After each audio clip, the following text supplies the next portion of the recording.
It's going to be all about competition, especially early on for this Washington Wizards team. What will that look like in training camp and throughout the course of the regular season? We're going to break that down, including some position battles and more. And we got Tyler Barberis to do it all with us here today on Locked On Wizards.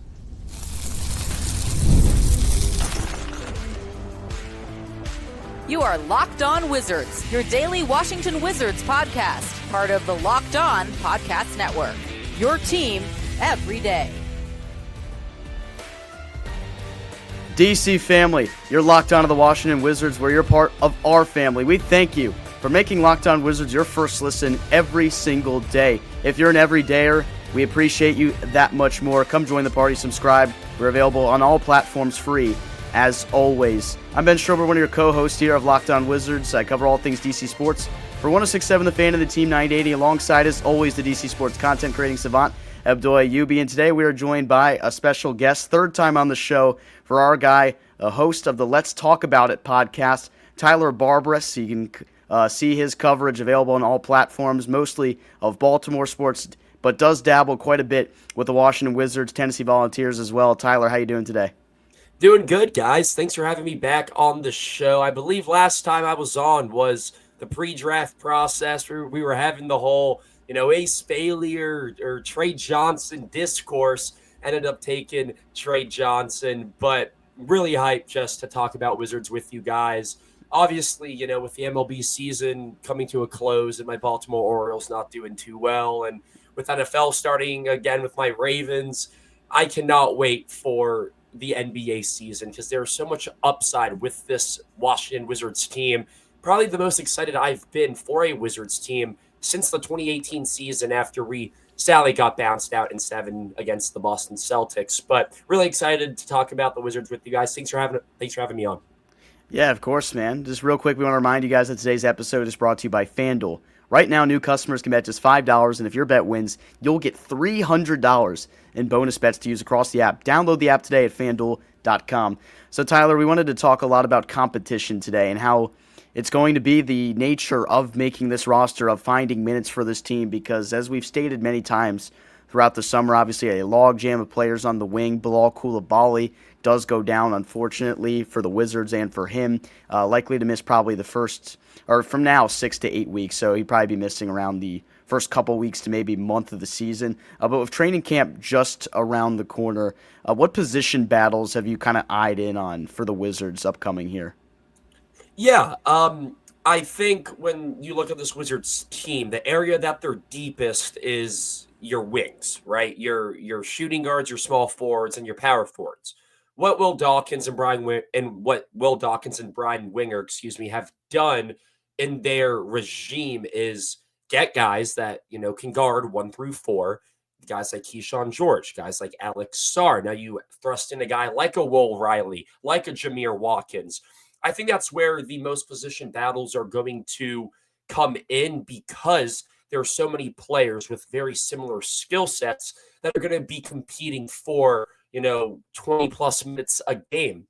However, I do think we have a clear idea of who the core guys are going to be, or at least guy, that being Keyshawn George. I think his role on this team is very, very safe. I expect him to be, a day one starter, especially with how good he looked in Summer League. So I think Keyshawn's job is safe. But I do think it'll be really interesting to see, where they pivot at the point guard position. They still have, Bub Carrington. You have CJ McCollum. Which one of those point guards is going to start? Now, if you're asking me who I would rather see start, I'm not going to beat around the bush. I want it to be Bub Carrington. But we saw this last year with Bub. You started Jordan Poole, and then, you started to see Bub's game evolve more as the season went on. I think a similar process is going to be applied here in 2025-26 season with CJ McCollum starting originally and then possibly getting an opportunity for Bub to start, midway through the season. Bub is very durable. He played all 82 games last year. He got better week after week, game after game, but I do think there is still a lot of room for Bub Carrington to grow, especially as a playmaker. So I think the point guard position is going to be the most interesting to watch as the season goes on, because a lot of us Wizards fans do want to see Bub Carrington become that, true playmaking point guard that we need here in DC. But the position battle, that's going to be the most entertaining to watch, especially during training camp and in the preseason, has got to be the number 3 spot, the small forward, especially with Bilal Coulibaly going down. A lot of players, Justin Champenie, Keyshawn George, Will Riley, Jameer Watkins. Those are Don't 4 forget Corey guys Kispert, right Tyler. there. Oh, God, Abdullah, why'd you have to do that to me?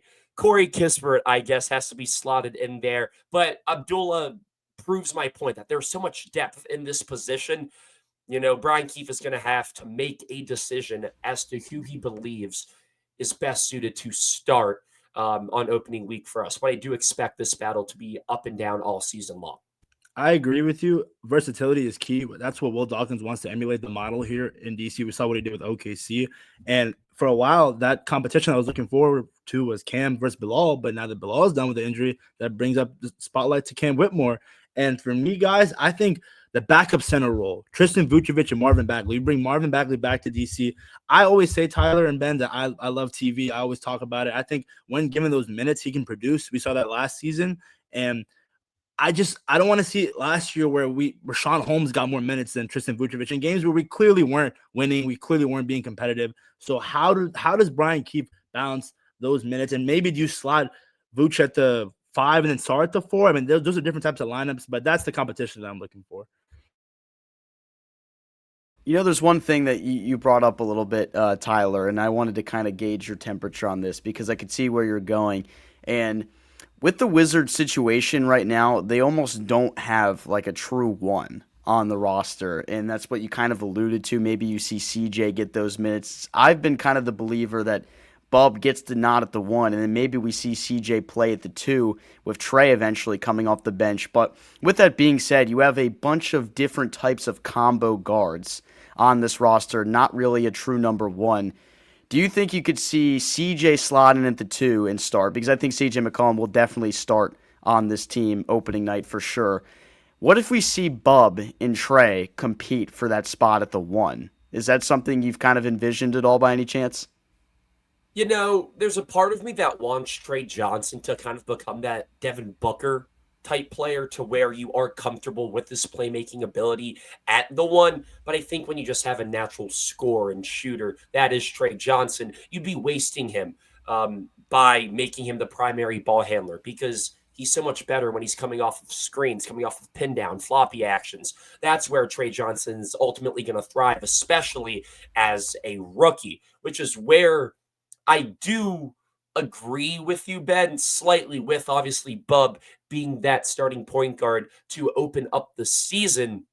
But when you have a guy like CJ McCollum who, understands what his purpose on this team is, get the young guys involved. We don't have the Kyle Kuzma, the Jordan Pooles anymore. We have a Chris Middleton. We have a CJ McCollum, guys that, are adapting into the culture here.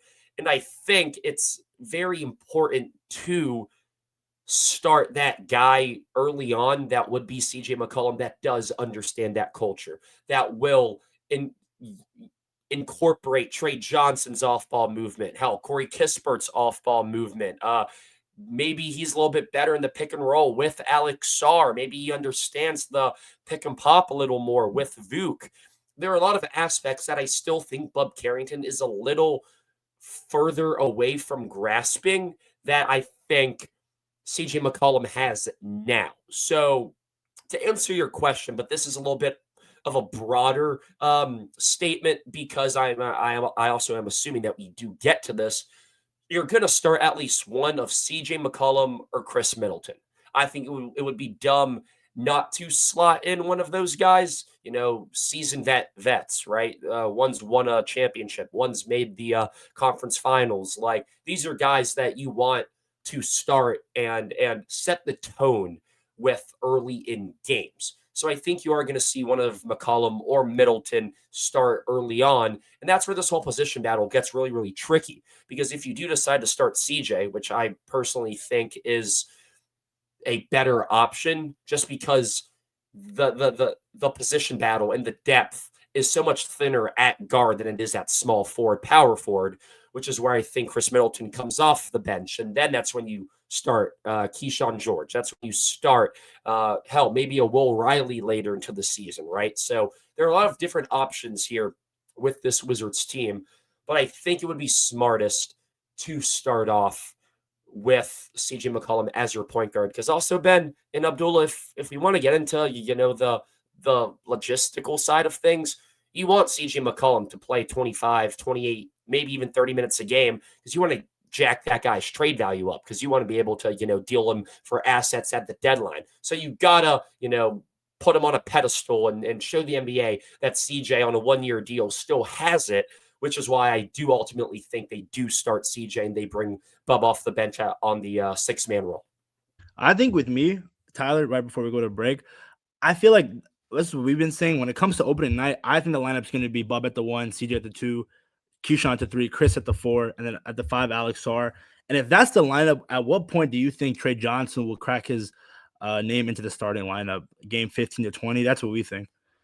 Yeah, I think when you take an upside swing on a Trey Johnson, and not even upside, because we know what his floor is as a scorer, you want to be able to harness his talents and abilities early on, which is why I do think it is fair to bring him off the bench early on to see what he can do as a pick and roll ball handler, what he can do when he needs the ball in his hands. But I do think when you do start Bub and CJ, you're banking on him being the main ball handler coming off the bench. And I think that's a really tricky area to slot in this 19-year-old rookie when you have CJ on the bench, when you have Bub on the bench, and you expect Trey to run with, the second unit. That's where you can start to see Trey Johnson's growth maybe stunt a little bit. So I do think it is pivotal to have either Bub or CJ on the court with Trey at all times. Because like I said earlier, Trey Johnson's going to be at his best when he's moving off the ball. Very similar to what Devin Booker was doing in his rookie year and in his sophomore year in Phoenix, what's now, 8 years ago? That's crazy to think about. But I think that's why I would rather have Bub Carrington come off the bench. But to your point, Abdullah, I do expect Trey Johnson to start at some point. Not sure if that's going to be because of an injury, but we also have to think about this too. If Bilal misses the first, 2 weeks of the regular season, last year Bilal started, Trey Johnson could just immediately slide into that Bilal Coulibaly starting role at the 2. Then before you know it, Trey Johnson is averaging 18 points a game, and now Bilal's in the rear view mirror, and he's just a 7th man now off your bench. A lot of things can change, but my point is that you need Trey Johnson to have a primary ball handler on the court with him at all times, which is why I do think starting only one of CJ or Bub Carrington is probably the way to go. That's some fair points. I got some thoughts on that for sure, and we'll definitely touch on that when we come back from the break. We'll talk about maybe some surprises that we'll see throughout the season as well. Don't go anywhere here on Locked On Wizards. We'll be right back. Caffeine just got a flavor upgrade. 5-hour energy shots deliver tasty caffeine in 17 bold flavors. Each 2-ounce shot packs the caffeine of a premium 12-ounce cup of coffee, plus B vitamins and nutrients with 0 sugar and 0 crashes. What I love most is how portable they are. Big taste in a tiny shot, and you can take it anywhere and get that boost when you need it. I love the lemon lime flavor because it reminds me of a refreshing cold Sprite from my childhood. I always reach for it because it's refreshing and it gives me a quick lift before a busy day. I've been also eyeing that new pumpkin spice one as well. It sounds like the perfect one to try next. Enough with boring, flavorless caffeine. It's time to give your caffeine a flavor upgrade with 5-hour energy shots. Get the favorites you love or be bold and try something new in store and online at www.5hourenergy.com or Amazon today. You bring up some really good points, I think, Tyler, about how you need to see a primary ball handler on the floor with Trey Johnson. And almost that brings me to the question, because we know how CJ McCollum is a combo guard who is versatile.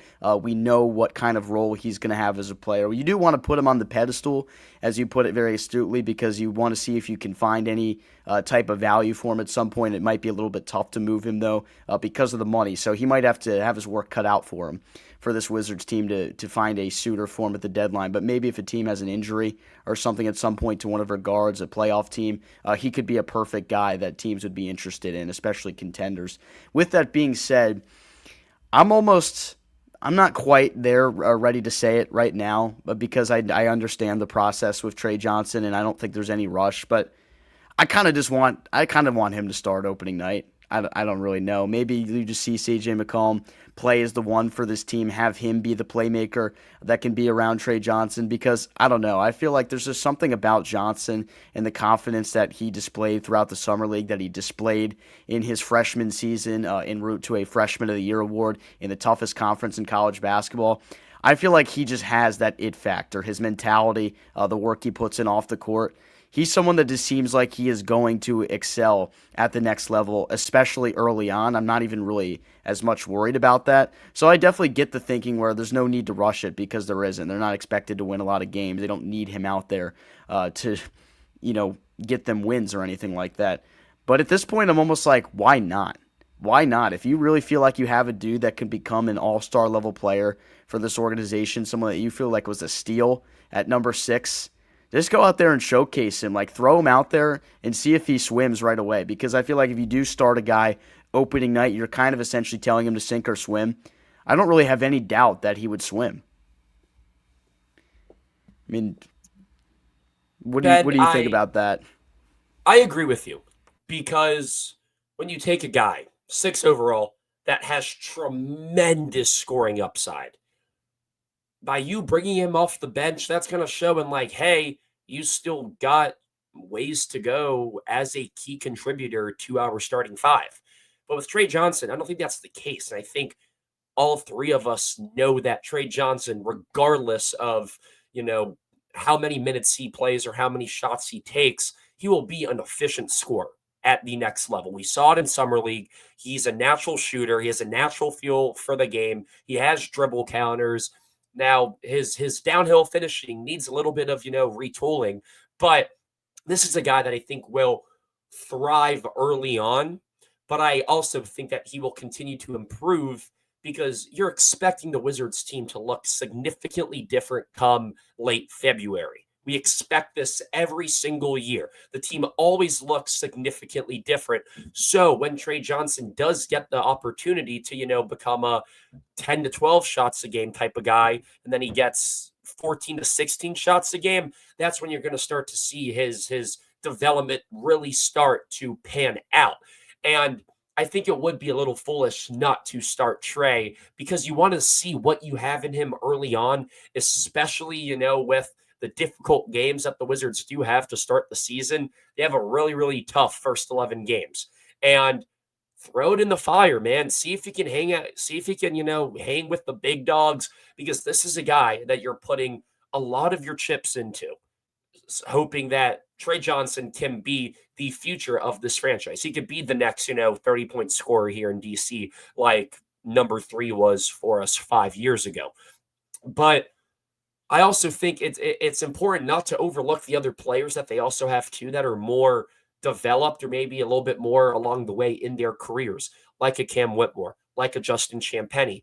These are 2 guys that, in their small sample size of opportunities that they have had playing 20 plus minutes a game, they put up great numbers. I mean, Justin Champenie averaged 17 points a game in the month of April last season.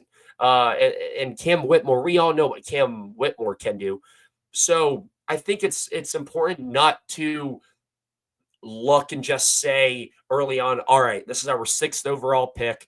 We need this guy to be the savior of our franchise. Let's slot him in the starting lineup early on. I do think there's a little bit of risk to that. Now, as a fan, Ben, there's nothing more that I would love than seeing that, because I want to see what Trey Johnson has. But from a rebuilding long-term perspective side of things, why not give it to Champenie or to fill the Bilal Coulibaly void now. Or maybe Cam Whitmore, or is Cam Whitmore your six-man spark plug? If he is, then I could definitely see a backcourt of Bub Carrington and Trey Johnson starting early on. I think it's important to do your research and the due diligence of understanding the skill sets, the different rotations and lineups that Brian Keefe can throw out there, because there are going to be so many different lineups, so many combinations. But to wrap that point up, Ben, Trey Johnson will start, in my opinion, by middle of December at the absolute latest. I'm giving him about a month and a half, 2 months. And I'm good with that. I'll give you that. Yeah, I'm hoping it's earlier, guys. I think Trey Johnson is going to finish top 3 Rookie of the Year finalist. I expect him to win Rookie of the Year, to be honest. Alex Sarr got snubbed out of the top 3 last year, which was insane. I think with Trey, the usage that he's going to get, just what he did at Texas that year, like you mentioned, in the SEC, the toughest conference. I mean, I just think his game's going to translate so smooth. And having a guy like that who can score the ball, especially losing Jordan Poole as your primarily ball handler, if he can learn. I was telling Ben, Tyler, that as much as I love CJ and Chris Mills, I know CJ McCollum dropped 50 points last year.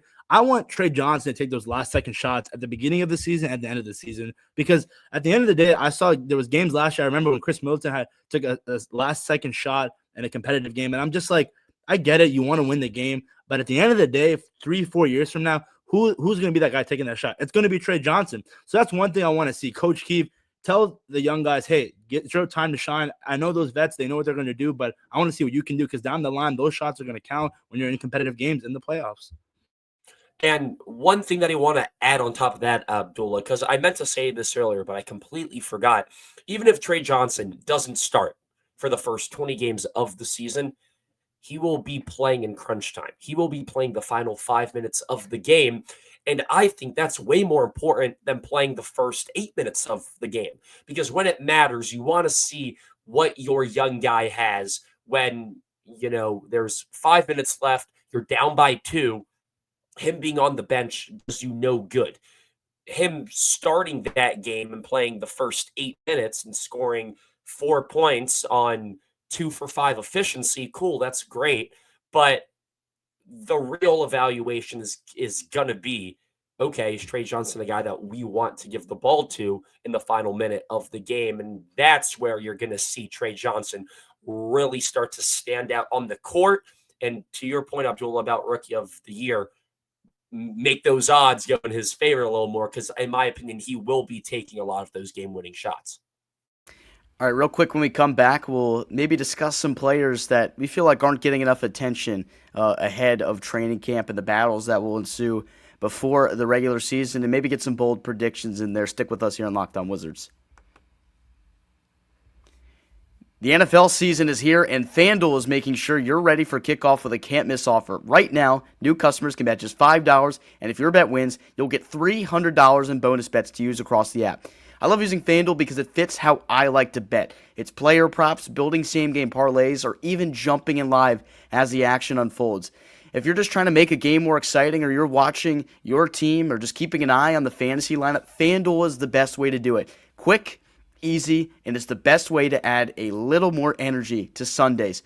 So are you ready to play? Download the FanDuel app now by visiting FanDuel.com to get started. That's FanDuel.com to place your first $5 bet. Tyler, you talked a lot in that segment actually about Justin Champenie, a guy that I feel like has done nothing but produce at the level he's played at for the Wizards since he came and got elevated off the two-way contract.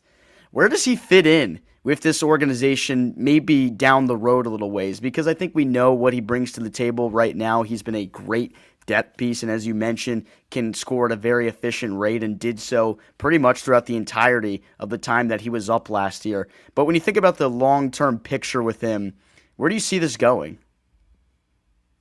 Well, you asked a question, where does he fit in? And to answer your question, Ben, he fits in everywhere. Anywhere you want him, Justin Champenie can play. If you want him to bring the ball up, he can do it.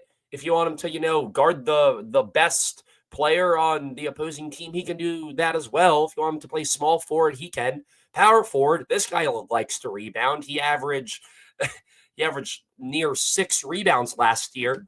And on top of that, he's also on a 4-year, $9.8 million contract. This is a guy that is going to be a mainstay for this Wizards team for years to come. And I mean, if he isn't, I would be surprised. However, this is a guy that could immediately help a contender and would immediately be a massive trade chip because of how low his contract salary is.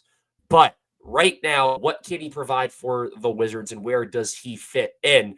I expect Champenie to be the third or fourth man off the bench. Now, that's what I expect. If you ask me what I wanted, I would want him to be the seventh guy off the bench, maybe even sixth man. I love what Justin Champenie can do. He's so versatile. He has proved that he can be that 3-and-D player.